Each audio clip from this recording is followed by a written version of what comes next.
Let me know if you heard this one before. Carter Hart. He stole the show once again.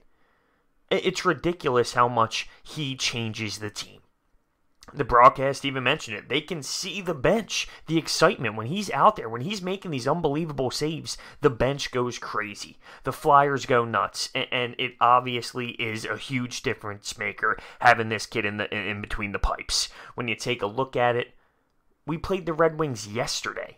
Literally yesterday in our barn, a very emotional game that we almost blew away. We were up, 5-1 in the third period, and we have to win in overtime to respond the next night in their building and get a win and grab 2 points. That's special. I know the Red Wings aren't good. I know they're not a great team in this league, but that's not easy to do. And the Flyers go out there. They get another 2 points there. Now 12-1-1 in their last 14 games. They're just grinding away, and I keep saying that there's no way it's possible, but they keep winning, and they keep winning, and they keep winning. Carter Hart is absolutely amazing. He's a difference maker. May I add, Wayne Simmons steps up early in this game and fights Mantha for what he did the other night against Claude Giroux. He stepped right up. Mantha, he dropped the gloves instantly. He knew he was going to have to do it. I thought it was a cheap shot. He gave Giroux a nice little how do you do from behind, and he had to answer the bell of Wayne Simmons. He didn't back down. You have to respect that. But you knew that was coming, and Wayne Simmons, after the game, said it had to be done. It's part of the game. You hit our captain like that, we're going to go after you. It had to be done, and he set the tone with it. So Carter Hart was amazing in the first period, but the Flyers get on the board. Oscar Lindblom makes a really nice play, driving to the net, keeping both hands on his stick as Sean Couturier drives wide and gets himself an apple as he throws it to the slot, and it hits Oscar Lindblom driving to the net, and it goes in 1-0. We allow a goal. We allow them to respond. Later in the game, Ivan Provorov ends up scoring a beauty from a clap bomb. Veroni gets an apple, and Myers he doesn't get a point, but he really earned it. I mean, without Myers and they're making a play, that goal never happens, and it was his first career game. We've been waiting for him. That's a name that the Flyers organization and the Flyers fans have heard for quite some time. He finally gets his first NHL game, and he makes a very impactful play as we take the lead 2-1 before Oscar Lindblom in the third period puts away an empty netter as he's getting chased down for us to win 3-1. So Oscar Lindblom gets 2 points. Sean Couturier, he actually had 2 goals, Lindblom. Sean Couturier gets 2 apples, and he was playing tremendously from the offensive zone to the defensive zone, doing what he does in the face-off circle. He's a two-way player. I mean, we obviously knew that. He's a great two-way player, but he was on display today. When you take a look at some other points, Provorov with the big goal. Travis Sanheim gets an assist. Veroni, like I said, he's on the board again. He's been producing as a fourth-line role player. He's been grabbing some points here and there. JVR with an apple. It's funny because Mantha actually had 7 shots on net, and they were talking about it the whole entire broadcast, how many grade A scoring chances he had in the first period and how many great chances he had throughout the game. How'd that work out for you? Carter Hart. But here we go. Here's the big thing that comes up for the Flyers. You take a look at the standings. We still have work to do. But our next few games, Tampa Bay. What else do we have? The Montreal Canadiens, the Pittsburgh Penguins, the Buffalo Sabres. The Tampa Bay Lightning are obviously up there with an absurd record, but you're talking about the Habs, the Penguins, the Sabres. These are teams that are huge games. They're teams that are above us in the playoff standings, fighting for that wild card spot. These are 4-point swings, essentially. We talked about it the last game against the Penguins where we fell, even though we outplayed them completely. These are huge 4-point swings that we have coming up here. We have to take advantage. Our next game's going to be tough. I mean, Tampa Bay Lightning, it's sickening to look at their point totals. I mean, they're in the 90s. It's sickening to think about it. But what we have up in store here, the next stretch, it's so important to this run. So important.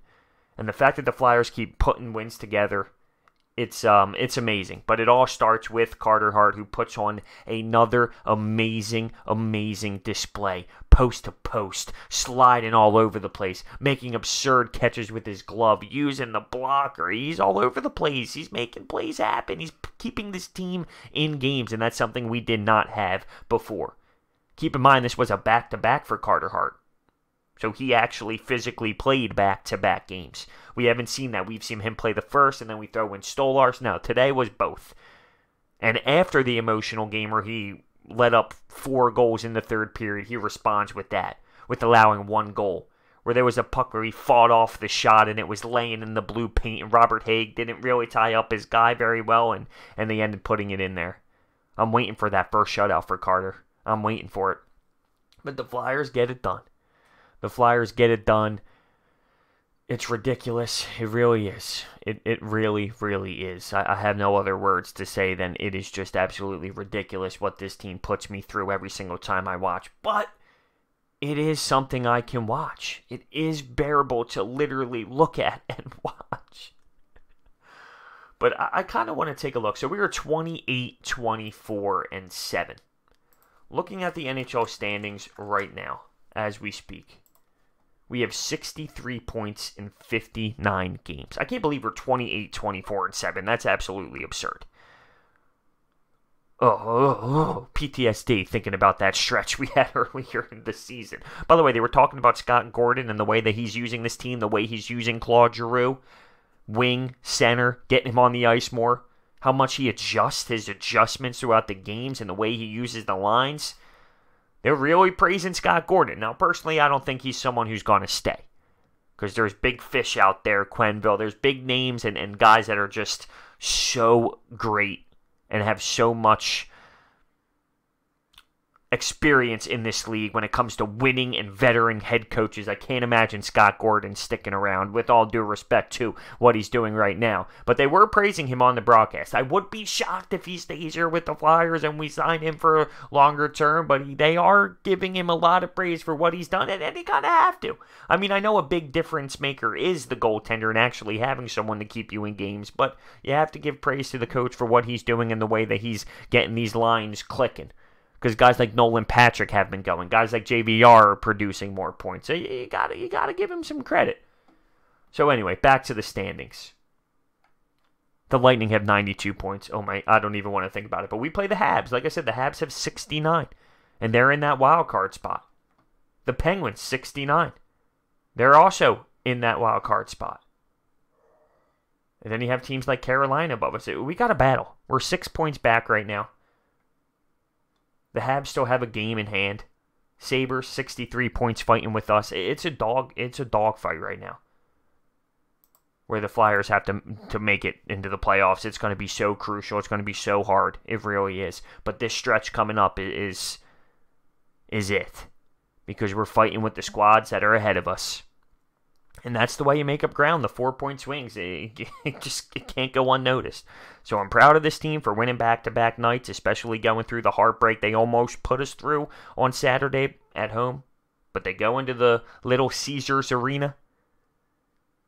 They beat Detroit. They beat Dylan Larkin, who came in hard. Did he come in hard on Carter Hart, one of those plays where he gets the glove over top and Dylan Larkin comes in just as the whistle blows and he pushes Carter Hart around in the circle. I love watching this team react, though. The team react to Carter Hart. The times they block shots. You had huge block shots on the penalty kill when Carter Hart was a little bit slow to go post to post. The defenseman right there to eat the biscuits. The way we block all the shots for Carter. He is the energizer. He is the TJ McConnell with LeBron-like skills, if that makes sense. Not that TJ McConnell doesn't have skill, but you know what I'm trying to say. Keep rallying the points together, keep fighting, and we'll just see what happens. They're not giving up. You got to give them credit for that. Although I don't give them too much credit for digging themselves into the hole that they were in, because they do it every year. So let's just keep fighting, see where this team leads us to. Let's keep watching Carter Hart. He's must-watch television every single time. I'm shocked that he's to this level, but he is to this level. I love it.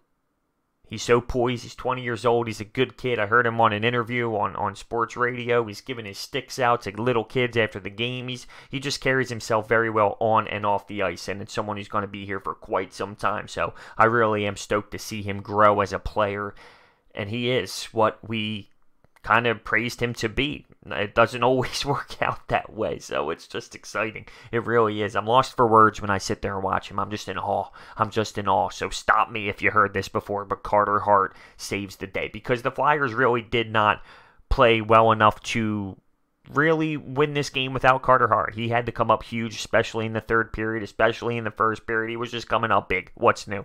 Let me know your thoughts down below.